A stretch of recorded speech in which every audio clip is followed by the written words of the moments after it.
Okay, we're just getting this started. I need to fix my webcam here a little bit. Okay, good.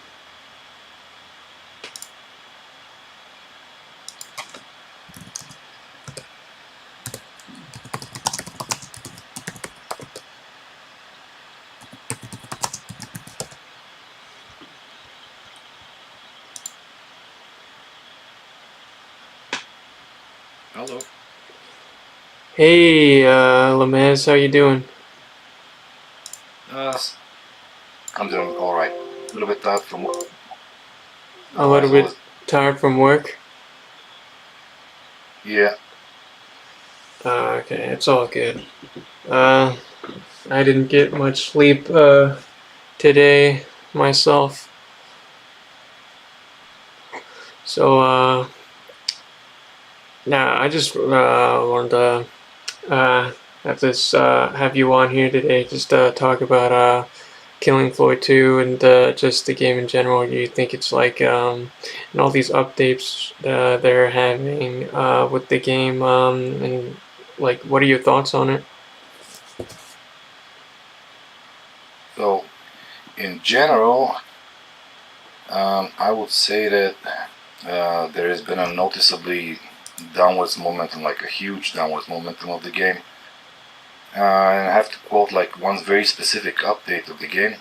If you remember the Christmas update 2018 with Gary Busey with Badass Santa. Mm-hmm. So, Yeah. this was probably the last major update, and the one before that where they added Mrs. Foster.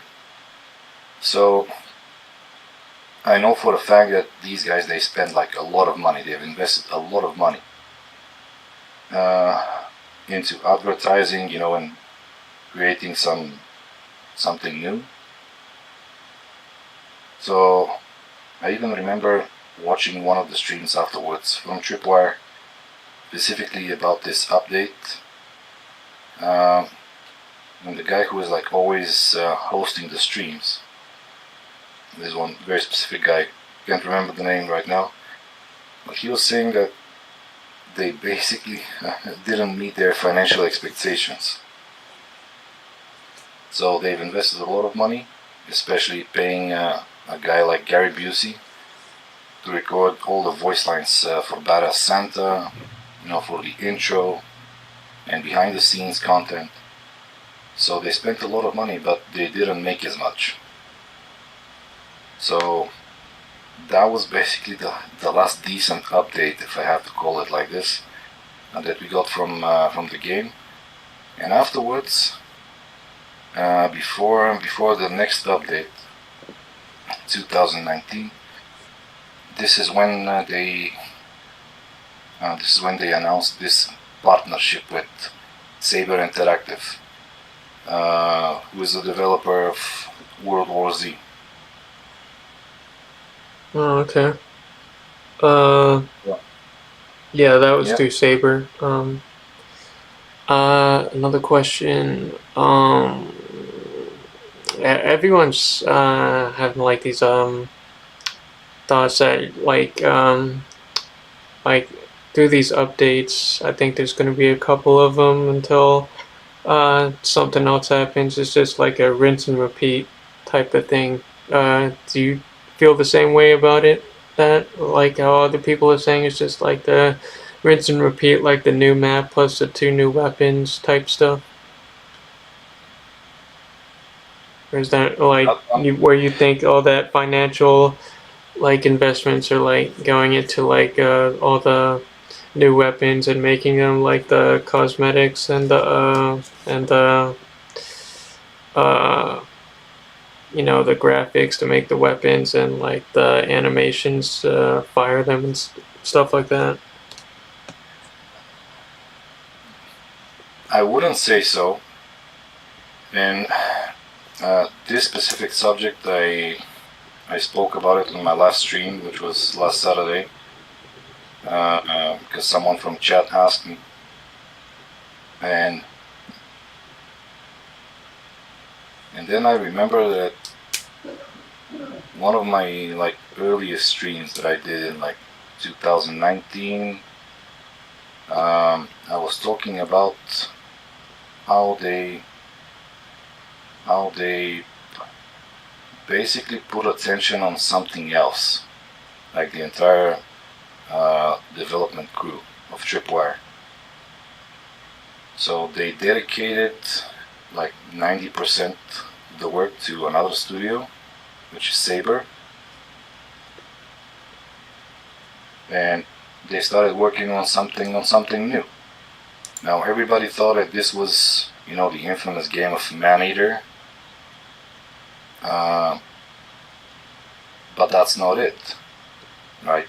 And even back then, and something that I'm gonna say even now, again here on your podcast, is I personally believe that if they dedicated 90% of the work for the KF2 updates, and they've been getting, repetitive, I do believe that they're working on another project, which is not Maneater, it's not Red Orchestra, or any of that jazz. So I personally believe that for the past 2-3 years they've been working really hard on releasing a new game on the on the Killing Floor franchise. This is something that I said back then, and this is something I do believe. Why? First, because this is their most successful franchise, period, the Killing Floor franchise. Second, KF2, the game is getting very old.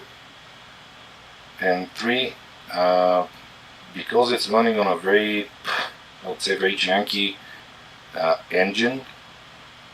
It's like a modded version of Unreal Engine 3, which is like 3.5 or something along these lines. Mm-hmm. So they've said like countless times that because of the engine, they have limitations on what they can implement in the game and what they can't. So we already have the newest engine of the Unreal Engine. So I do believe that the reason why they haven't announced anything big and why these updates are like even less than mediocre for KF2, I do believe that maybe sometime soon, when I'm saying sometime soon, maybe within the next 1 year, and hopefully we will get a new game, Killing Floor 3. This is what I believe. Whether this is a fact, I have no idea. I have no evidence about it. This is purely, speculation. It's purely what I think. So. Yeah, I'm sure that's what a lot of other people think too, because there's been talk going around that they're just rumors saying there's going to be a Killing Floor 3 soon. Which segues like right into my next question. Like, if let's say they do make this game, and it's like a lot better in terms of graphics and stuff, would you completely ditch KF2 for KF3 just like you did some people did for KF1, or will you still be playing KF2 if this game eventually does launch? Well, I would imagine that I'm not going to be ditching completely KF2. Why? Just because I have so many people, friends, followers, and people from the community that play this game, and they've been playing this game for a very long time, like myself. So not gonna ditch it completely, but for sure it would be amazing if the new game, if there is a new game, of course. I think that probably the best possible thing they can do for a new game, if there is one, is not so much about improving the graphics or the animations, like for the weapons and so on, but rather than making it available for cross-platform play. Because right now you have a few communities that are divided. Literally, they're divided. They're fans of the same franchise, but they're divided. Not because of anything else, but simply because they're not able to play with one another. Like people from the Xbox community, you play on PS5, on PlayStation, I play on PC, and whatever we say, it's a fact that the PC players have access to everything, especially on Steam. Access to the workshop, different mods of the game. Always when there is a new update that's about to come out, they always have like a month of testing the game, like beta 1 and beta 2. So console players don't have access to the preview of the update. It's only available on PC. So if they come up with a new game, that's for sure that would be something that I would like to see, because this will bring their player base together. There will be more matches, more people, more activity overall, and people will be happier. Because right now, for example, if I want to play with you, if we want to play together in a server, we cannot, just because of the difference, in the platform. Mm-hmm. So hopefully, this is something that we're gonna see. Yeah, definitely a cross-platform type of thing would be cool if they do, like throw some like elements in there, just make the community happy, whatever. Um, I Okay, so here's my next question. In terms of like just like the community, specifically PC. Um, what do you think you'd rank yourself like in terms of like everyone else playing? Like I'm talking just the PC players, not like people that play PS4 or Xbox. Uh, because like I've been watching you, I've been watching Pathfinder, Fat Cat, Friends of Fat Cat, for uh, a couple years now, and I just wanted to hear it from you. Like, how good do you believe you are in this game? That's actually a really good question. Yeah. And it's not a simple answer, I would say. It's more of a complex situation. Just because I'm always trying to look at different situations in life, not only in game but also in life, from many different perspectives. So some of my least played perks in the game, even though I have like more than 3,300 hours in the game, which for some people it might be a lot, for some people it might not be a lot. I personally know people that have played this game for more than 7,500 hours. Uh, so some of my least played perks, one would be the gunslinger, second would be the support, the berserker is also up there, and the survivalist. So half of my hours that I have in the game, I have them playing field medic. More than 1,500 hours I have playing only with the field medic. Probably the next favorite one would be the sharpshooter. The reason I'm saying this is because these are classes that are not the frontliners. They're classes that stay on the backside. They focus on specific tasks, which allows you to see like the entirety of the situation, what is happening, right? Which flank potentially might get breached, where people need help, where something is about to happen, right? You always get this, wider view of what is happening because you're not, on the front line. So I would say that I'm not the best aimer out there. in KF2, for sure I would rank myself probably much lower than Fat Cat and some of the people that played with him. I've also played with him and with some of his buddies. I would rank myself much lower. But on the other hand, compared to if I have to compare aiming to healing teammates and being able to support teammates, like this support role, right? I would actually rank myself pretty high. And you know, this is not my opinion. This is what the people that play with me have said.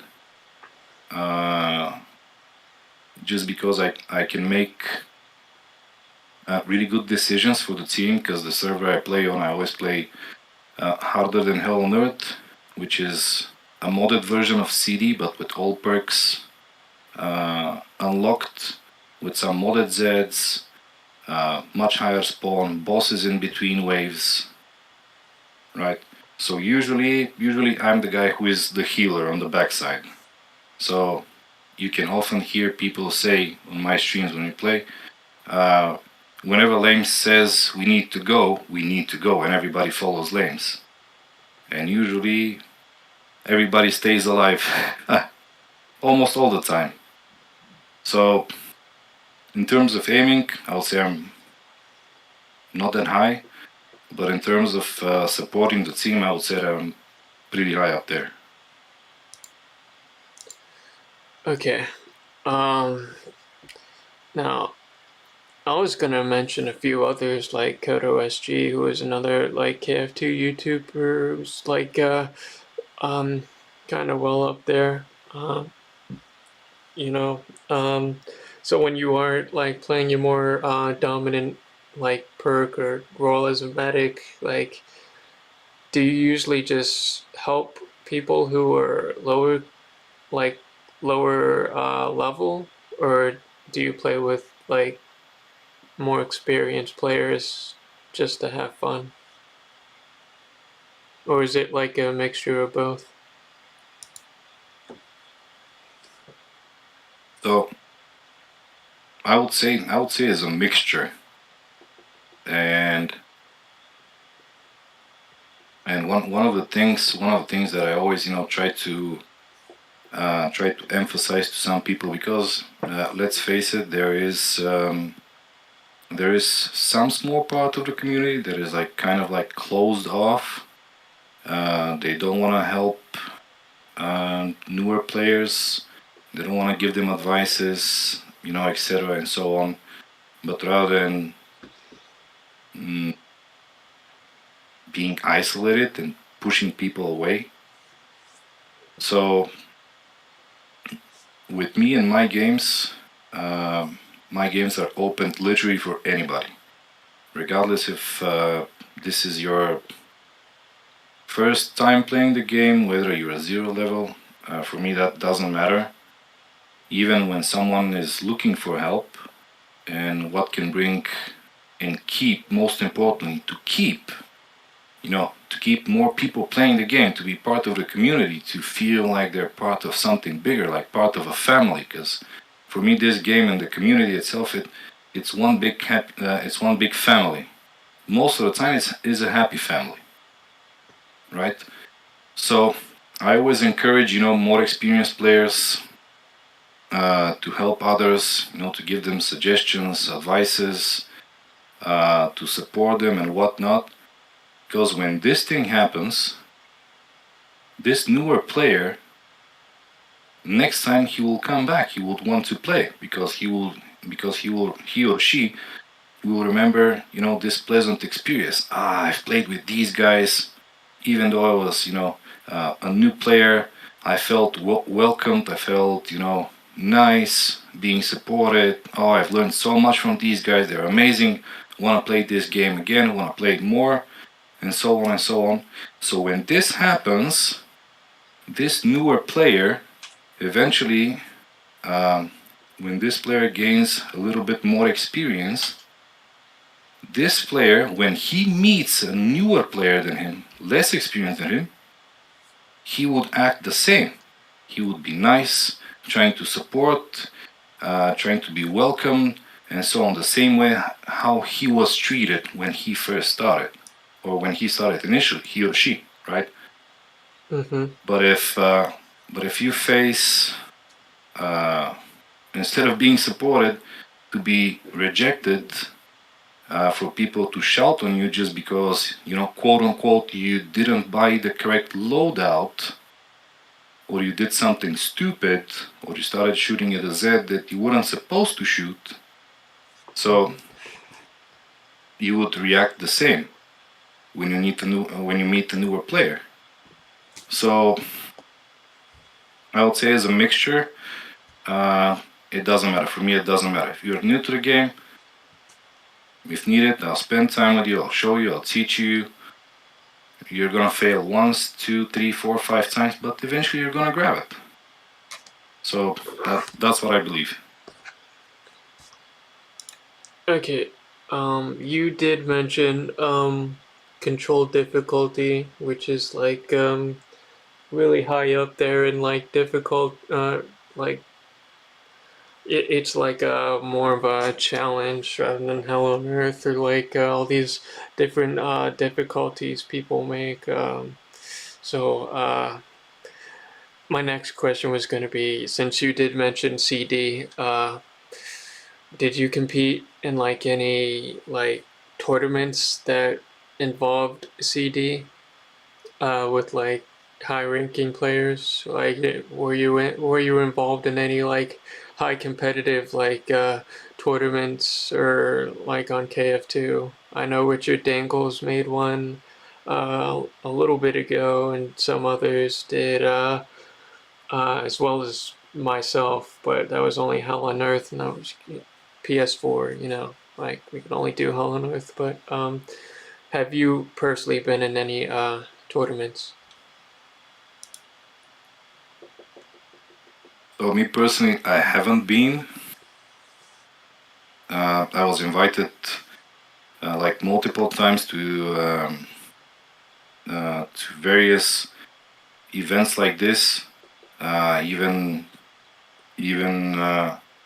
I remember when you did your tournament, you reached out to me if it's possible for us to help you in a way, for someone to mod or at least like oversee part of the matches and so on. That wasn't the only time. I was invited to the Richard Dangles tournament. I was even invited, like, it was sometime before Christmas last year. There was some project which one of the CD players, who is also a friend of mine, Elmo, he was inviting me for some kind of something like a workshop where more experienced players kind of like to mentor, to educate, and to teach like newer players, to help them. So I was invited like to all kinds of events. I didn't participate in any of them. On um, one side, I don't want to participate in such an event. I'll tell you why. The moment this game becomes competitive, like for example CS:GO, right? Mm-hmm. The moment you're fighting, or I should say trying to win against other players, um, for me, the sports bite, the competitive edge, takes over the feeling of you wanting to have fun. And even like be willing, to forget mistakes, to laugh at deaths and, funny moments and so on and so on. So all of this tension and pressure disappears, and you can enjoy the game, on a maximum level. That's one second reason why I haven't participated in any of these events, is because of my working schedule. Uh, my current working schedule allows me to stream only on Saturdays. I would say probably 3 out of the 4 Saturdays that we have in a month. This is when I'm like physically capable and able of streaming. Otherwise, during the first lockdown, when I was working home office, I was literally streaming every single day. Every single day. But for me, back then it wasn't a problem. But now it is. So that's about it. Okay. Now, here's my other question. Um, so, uh, do you have any like preferred like loadouts? This could be for any perk too. Just your favorite perk or your least favorite perk or any perk. What's your like go-to loadout, and what would be the loadout like you probably use the least? So here's an interesting story. Something that started happening like I would say maybe in the past 6, 7 to 8 months, something like this. So uh, the reason I have like so many hours of gameplay playing as medic is when I was first introduced to these servers that I currently sponsor, the biohazard ones. Uh, Nobody was willing to play medic, so we would die constantly, not even able to reach like wave 3 or wave 4, just because of how difficult everything is, and how many Zeds spawn in, and how many of the elite Zeds start spawning in even from wave 1. So it's extremely difficult without the medic. So I started, taking the initiative, and I started playing medic. And I wasn't enjoying it at first. But eventually I started to like playing medic. And we are like lobbies of 12, 13, 14, even at some points like more than 16 people in a game, where everyone else was playing, damage dealers, precision perks, but I was the only medic for 12, 13 people and more. So eventually I started to like the medic as a class in the loadout. So for a medic, I always run the heal thrower. This is the best medic weapon, hands down. No other weapon can come even close to the healing potential and the buff potential that you can provide to a group of people in a short period of time. No other weapon can come even close to this. Plus, it's very cheap. Even on wave 2, if your teammates drop you some dosh, you can grab it immediately, and you can stay with this weapon almost even up to the boss wave. So my secondary weapon that I get for the medic, especially on closed off maps, even not on closed off maps, but my secondary go-to weapon is always the 501, the medic assault rifle with the grenades. 501 is a beast. Just the fact that you're having another 15 healing grenades means that I would say you can pay more attention and look around what's happening with you. And you can afford yourself to throw grenades, even more carelessly, even on a trap door or something like this. But the 5-1 is godlike. And if it's not the 501 for bosses, sometimes I like to go with either the Hemogoblin or the Incision, utility-wise.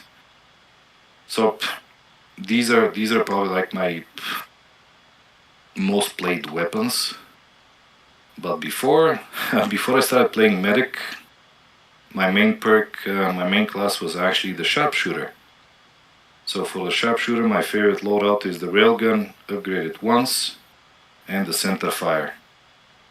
And I used to play, and I've played these weapons like so many times. For me, it's like almost an instinct.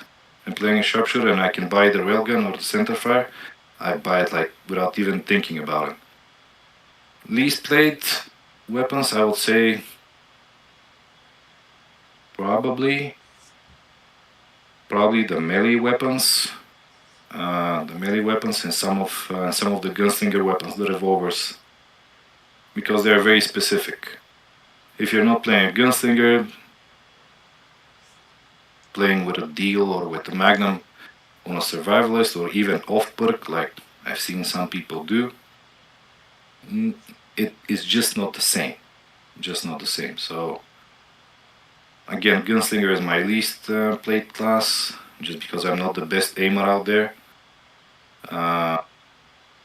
And the revolvers, or like pistols in general. Mm-hmm.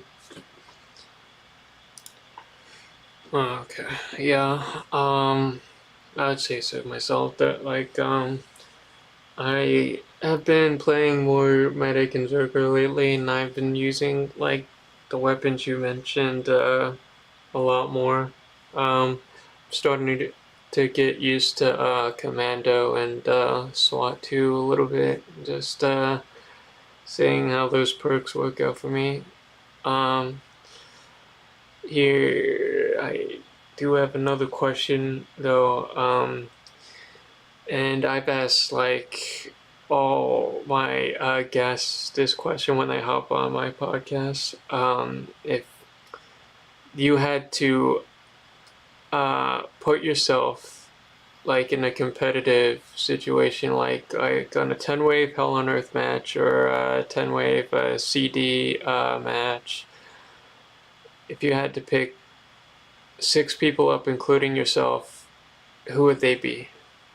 Like, if you had to pick any squad, like, let's say if you were the captain or whatever, and you had to pick 5 people, who would you pick? Oh, that's actually not that's actually not a difficult question. So those people would be. So again, the people that I will pick, instantaneously without even thinking about it, right? Doesn't mean necessarily that they're like the best mechanic wise, right? They're pretty good, Yeah. pretty decent. Like some of them are really awesome.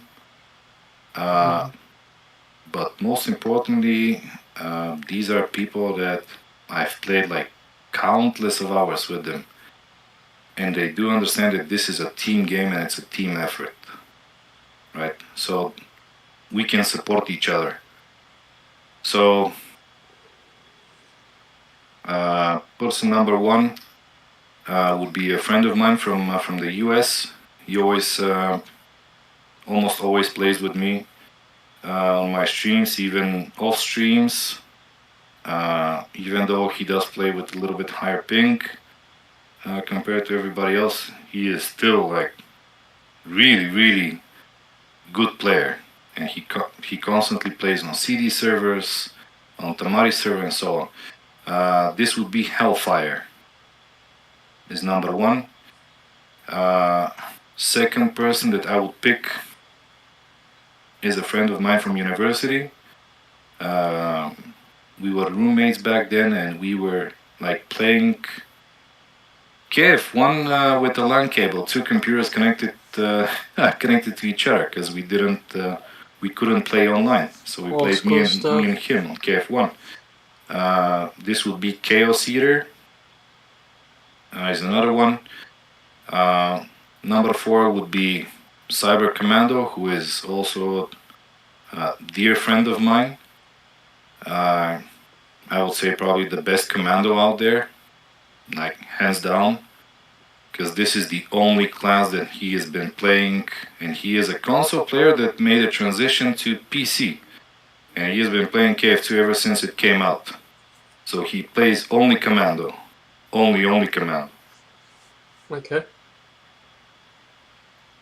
Another person that I would pick probably without even thinking.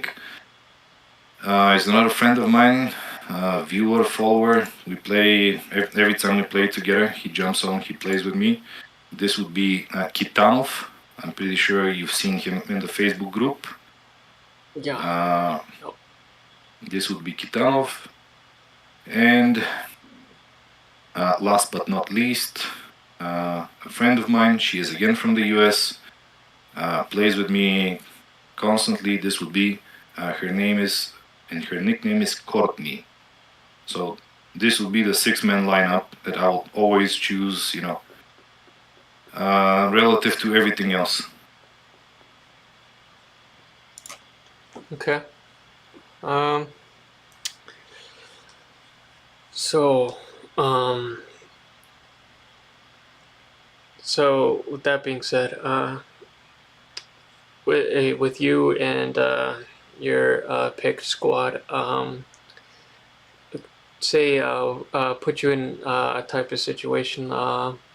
Let's say like you were playing power core or something like, and you're doing holdout spots like, and let's say 4 or 5 flesh pounds come, a couple scrakes, uh, something where you just have to like think fast and just do. What would like be your initial reactions? Like if you saw like a couple flesh pounds, quarter pound scrakes, like coming all in your direction, like what would be your initial reaction and how would you go about like clearing them out? So when this happens, and it happens quite often, uh, everyone on the team knows what they should do. So literally, the person who spots this incoming threat is always asking for help. So if the flesh pounds are raged and they spawn enraged, obviously someone will need to take the aggro and take the hit. That can be me if I'm playing the medic. That can be me. Also, Hellfire plays a really good, really good Firebug. Chaos Eater plays really good SWAT and really good Sharpshooter. So there is the CC, the crowd control. So first thing, what we're gonna do is we're gonna keep one person on the backside to keep our back safe. Then the entirety of the focus will be towards the threat. So if you're not able to CC and stop, whether it's freeze or flashbang, the flash bounce, the person who will always be watching the backside, we count on this person like a lot, just because if you get sandwiched and you get pushed from the backside as well, you're as good as dead, almost. So that will be it. People taking aggro while the medic is on the backside buffing and healing constantly, while the DPS guys just do their thing. That will be it. But nobody will ever like randomly start shooting its Scrakes or flesh bounce without letting the others know that there's an incoming threat.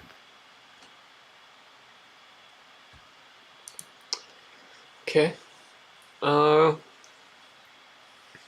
so, um, I think my next question to you would probably be, let's say, if you were to put yourself, not like in another scenario, but like just probably like bear with me here. I'm still trying to think of uh like okay, so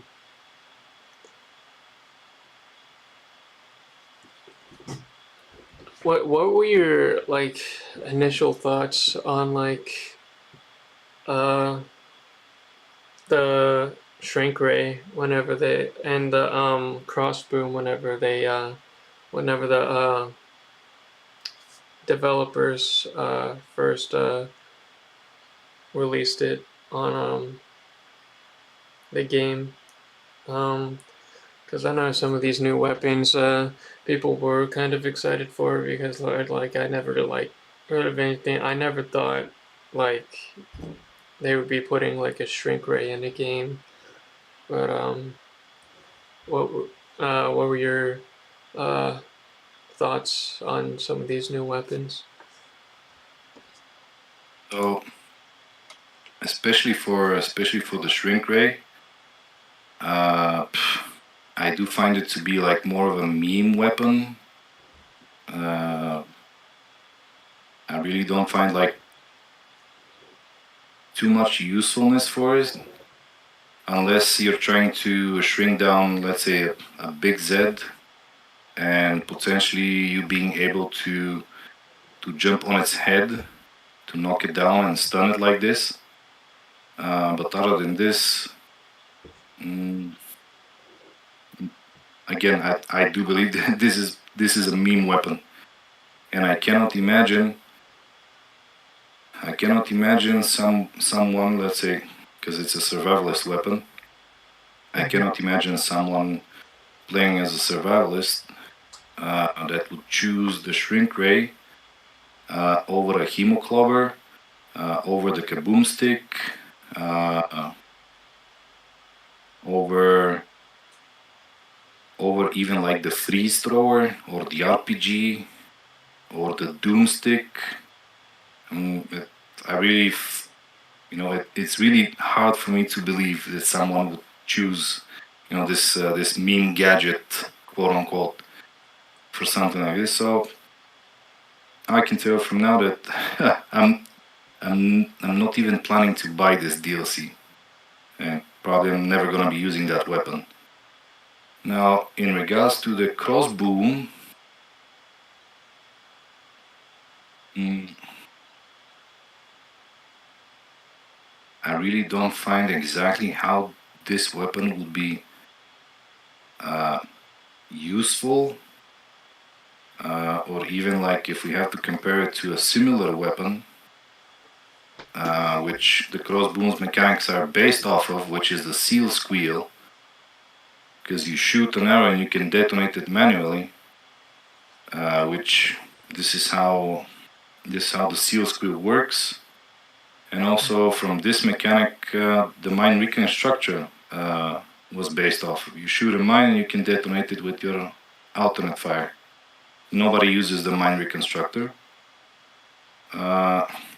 So if I have to choose for me to be able to fire a single bolt and reload every time manually, compared to, for example, a seal squeal, where you can fire off 5 and detonate all 5 of them and reload all 5 of them, because it's magazine fed. uh, I really don't see who will be using the crossbow. There are so many better weapons than the crossbow. So I guess I will put it in the memes category. Okay. One person in chat said perk tier list. I don't know if that's what you want me to ask him or if that's I think that's like one of the I think that's what one of the viewers are asking. Like, if you were to like make a tier list, like the did you say perks or perk weapons? Perk tier list. So just the perks. Because I know a couple of KF2 YouTubers did it. And I wouldn't say any were like controversial because I think they're all like pretty good. So um, I think the what is this guy's name? The Brown Glokage 7. I wanted to know like if you were to make like a perk tier list from like S being good all the way from D or something being the worst. S, A, B, C, D. Uh, what perks would you put from in those categories? So again, this is like, as you said, a very controversial topic. There are a lot of opinions about it, which is good. That means that there is variety in the game,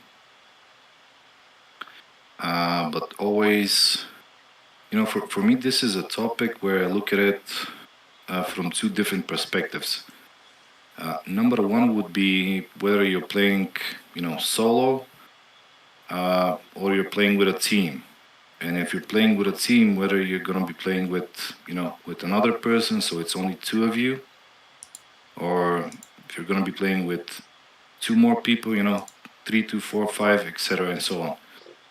So for solo, I would say perks that are extremely strong. That would be the gunslinger.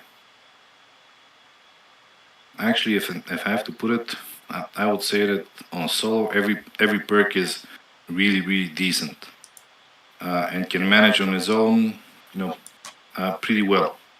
Just because all of these classes have such a huge variety of weapons, especially nowadays after all of these updates, right? The Berserker has plenty of ranged weapons now. Uh, Support has pretty powerful weapons in the face of the Doomstick and the AA. SWAT with the Chris, with the nail gun is pretty devastating combo. The demo with the kaboom stick and the RPG is like godlike combo. It's one of my favorite combos out there. The medic with the incision and with the hemogoblin is also pretty powerful. So on solo, I guess you could maybe rank which perk can kill everything the fastest. And I would say these perks would be the AoE perks, AoE classes like the Firebug and the Demolitionist. But on team level, when you're playing with a team online, you have to look at that question from a perspective of this is a team game, okay? And because it's a team game, it's a team effort, and you're not fighting against real players, you're fighting against AI. It would matter. It would matter, what each class brings to the table to the team.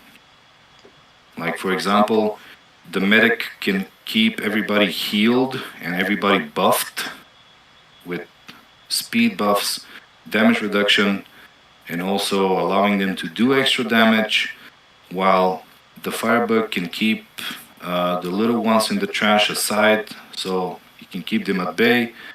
The Berserker can take aggro of all the big dudes and be able to survive.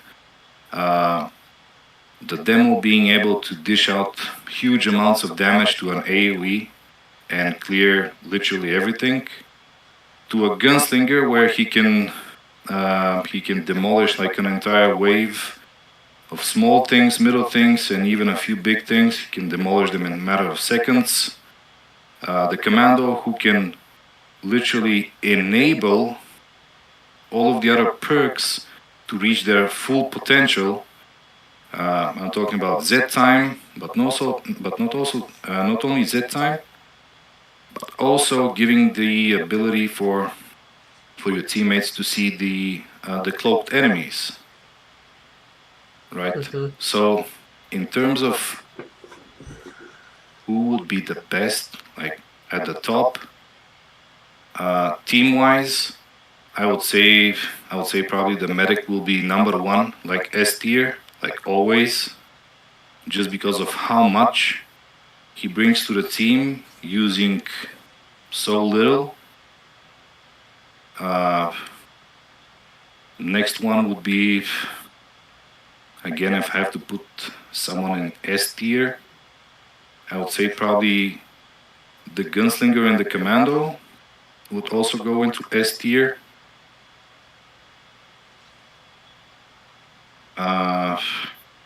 Why? Extreme DPS, gunslinger, whole lot of weapons, huge arsenal, freezing weapons, fire weapons, high damage dealing weapons, precision weapons, cross perk weapons from the sharpshooter, being able to reload extremely fast and also be extremely mobile, right? And the commando,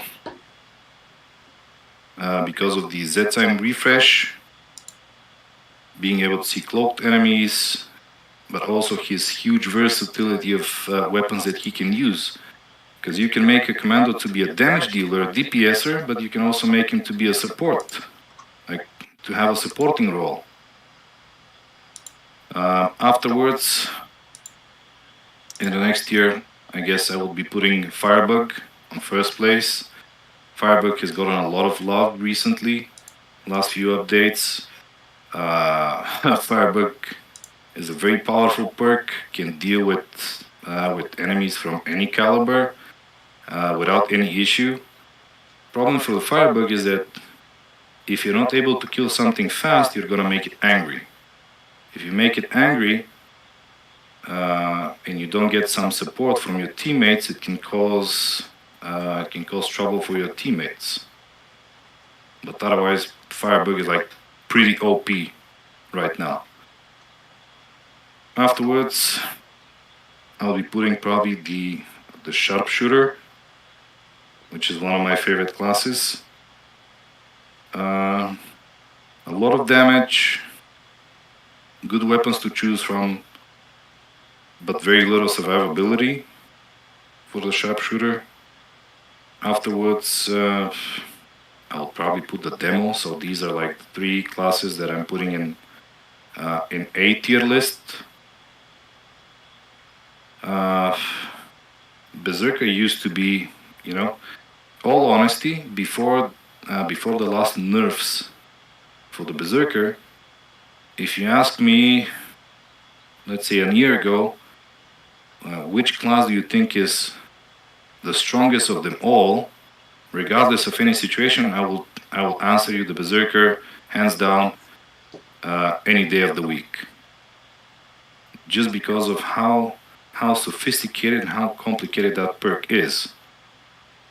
Because there are combos that you can make with your with almost any weapon that you wield, right? Like specific attack patterns. For example, heavy attack followed by a bash, followed by 2 weak attacks, followed by a block, followed by another heavy attack. There are combinations like this which would allow you to chain stun a big Z without making it angry, right?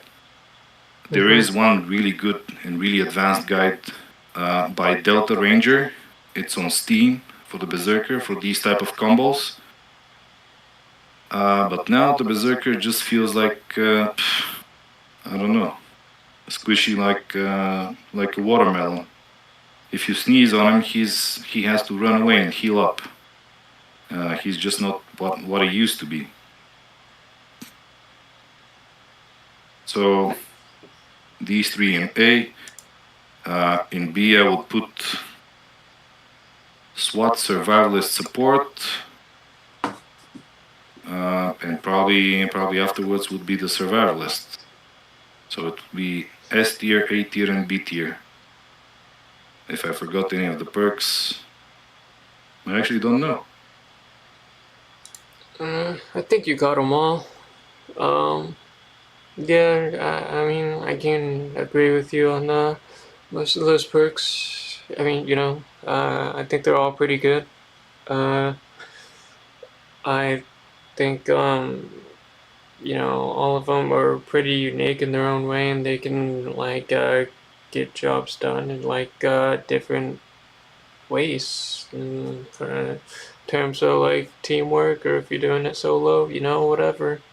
But yeah, definitely agree with you on some of those spots there. Uh,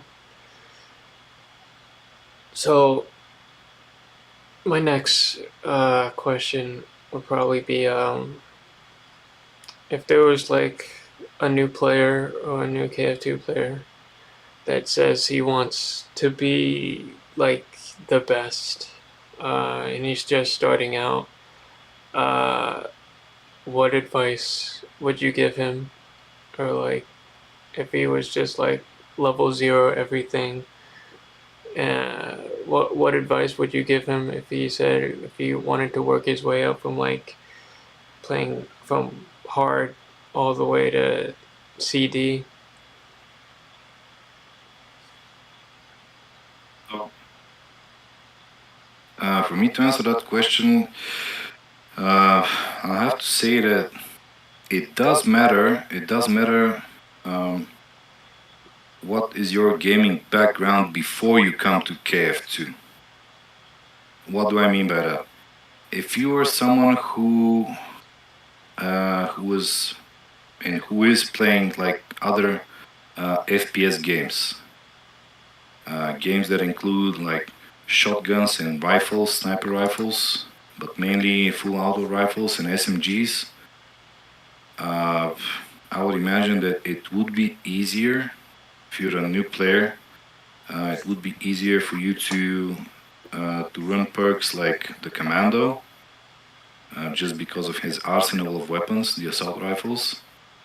Uh, Also, the support would be easier because shotguns, and also I would say even SWAT, because it's an SMG, it's a full auto gun, right?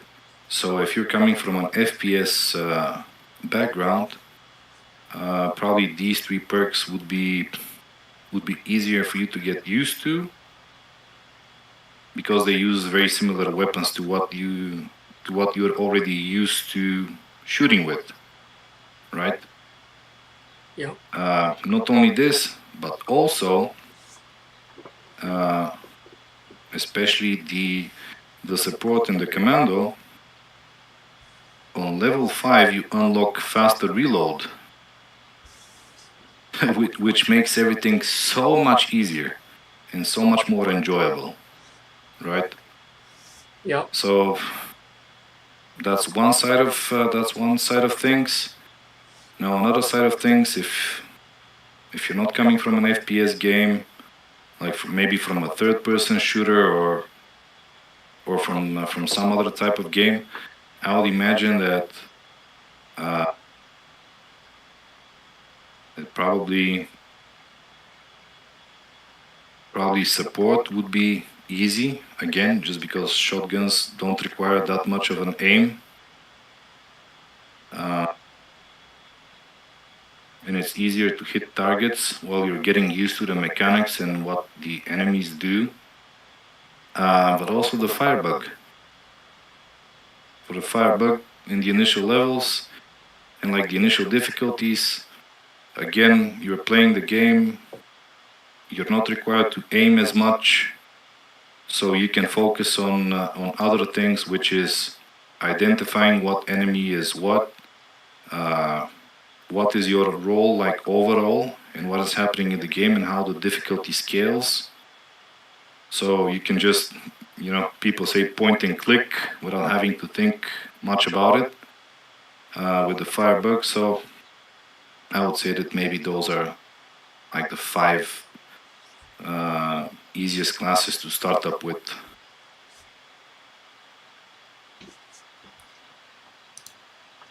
Okay. Gonna see how we're doing on time. We hit that hour mark.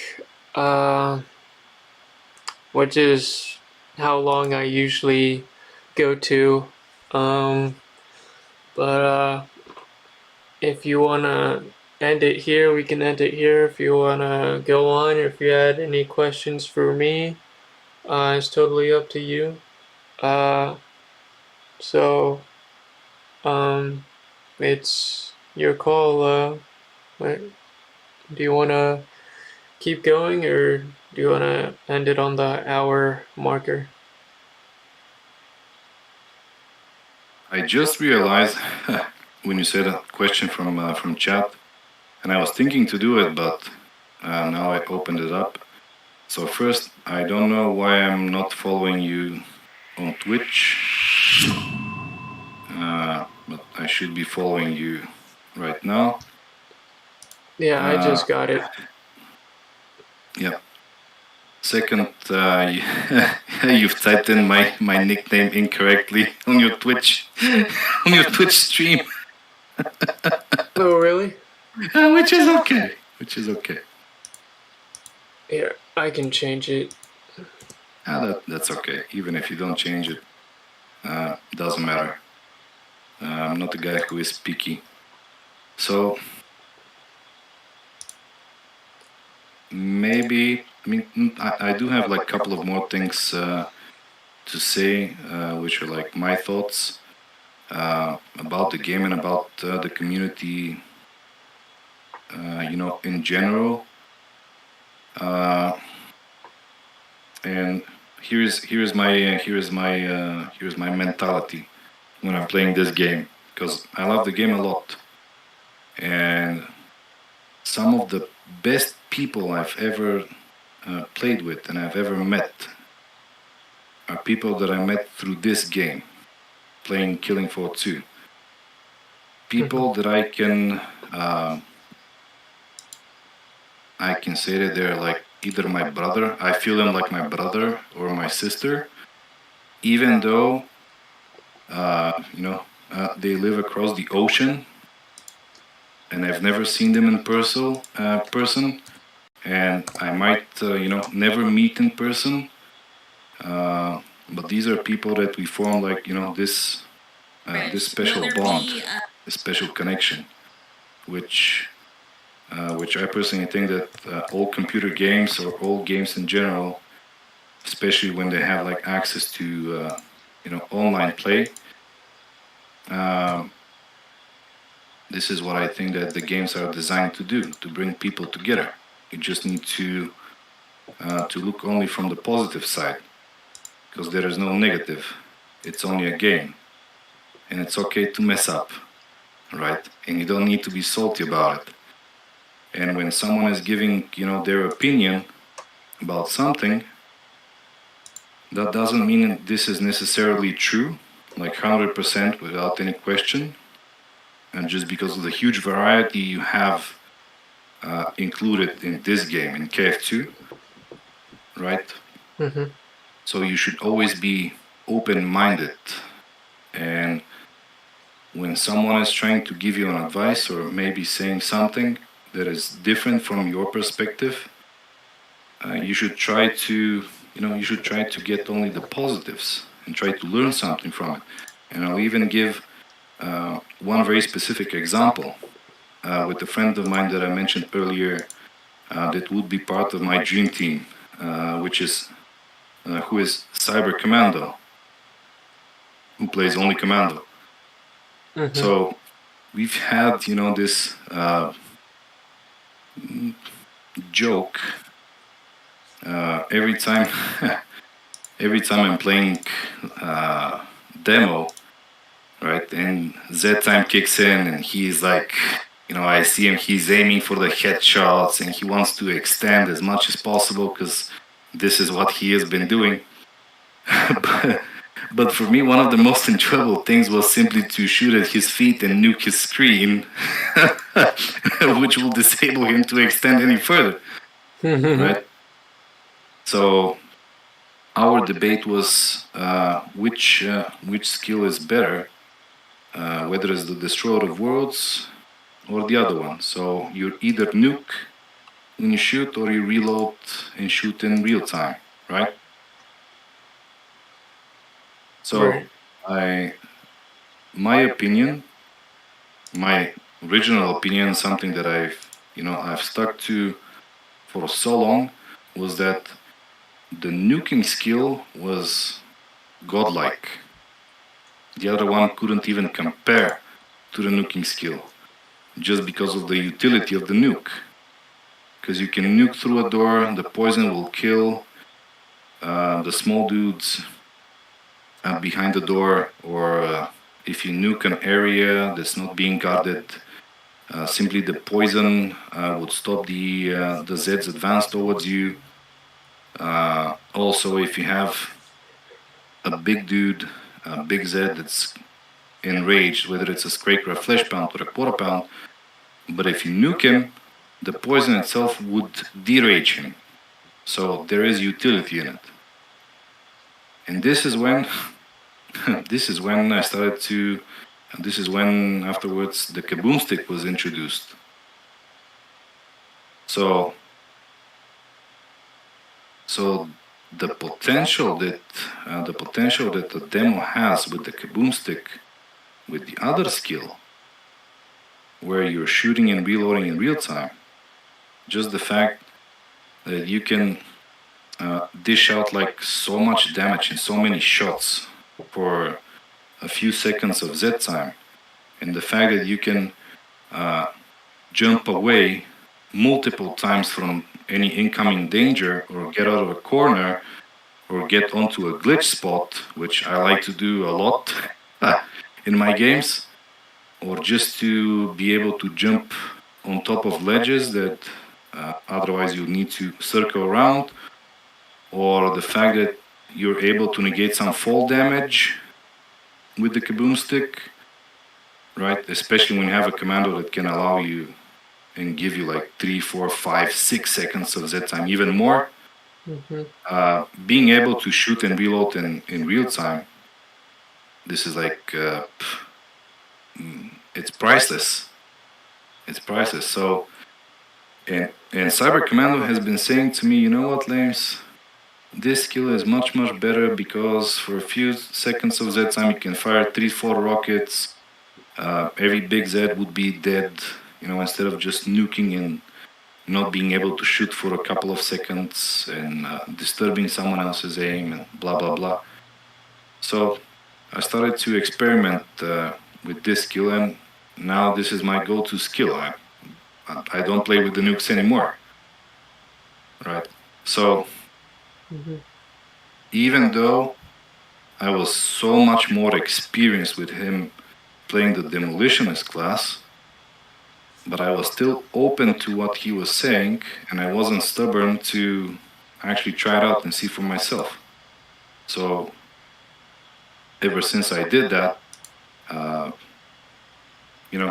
my perspective changed completely. So you always gotta be like open-minded and not be stubborn about, what is the meta, and what is the staple for skills and for weapons that you play with. Because believe it or not, I would say that I'm one of the very few people that play sharpshooter without the rack 'em up skill. For me, it's tactical reload all the way. All the way. I never use rack 'em up on my sharpshooter. I prefer to be able to reload extremely fast and being able to fire out, as many shots as possible, rather than me trying to hit a headshot, just because I'm not the best aimer out there. But if you start up a game as a sharpshooter, right, and let's say you're starting off with the Winchester, so you have the skill that I think it was called stability.